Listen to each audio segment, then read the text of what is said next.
இன்றைக்கி ஹனுமான் ஜெயந்தி.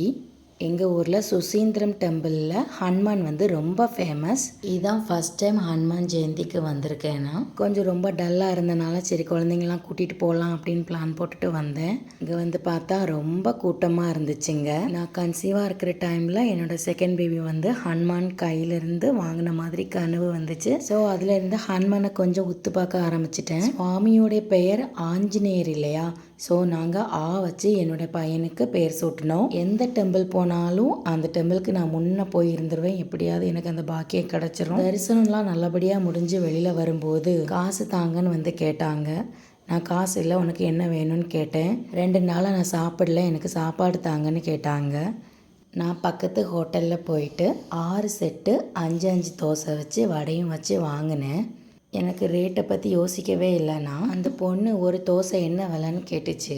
கடைக்கார அக்கா அந்த பிள்ளைக்கு பதிலே சொல்லலை. அப்புறம் நான் கால்குலேட் பண்ணி பார்க்கும்போது ஒரு தோசையோட ரேட்டு 15 ரூபான்னு வந்தது. கோயில் சன்னிதானத்தில் 10 ரூபாக்குள்ளது 15 ரூபான்னு விற்கும்போது அது பாவமாக தெரியலையா? பாவப்பட்ட மக்கள் எப்படி சாப்பிடுவாங்க? பசியாக நிறைய பேர் இருப்பாங்க இல்லையா? அவங்களுக்கு கண்டிப்பாக யாராவது ஒருத்தங்க சாப்பாடு கொடுப்பாங்க தான். ஆனாலும் கோயிலுக்கு வர்றவங்க கண்டிப்பாக சாப்பிடுவாங்கன்னு தெரிஞ்சும் அதிகமான ரேட்டு விற்கிறது ரொம்ப தவறு. இந்த தோசையோட ரேட்டு 7 ரூபா 8 ரூபான்னு இருந்தால் கூட அந்த பொண்ணு வாங்கி சாப்பிட்ருக்கோம் நான் நினைக்கிறேன். பாவம் இன்னும் எத்தனையோ பேர் கண்ணுக்கு தெரியாமல் எத்தனையோ நாட்கள் சாப்பிடாமவும் இருக்காங்க. தயவு செஞ்சு நியாயமாக இருங்க.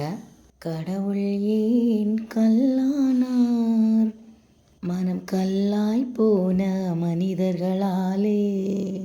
இப்படி தான் போல்.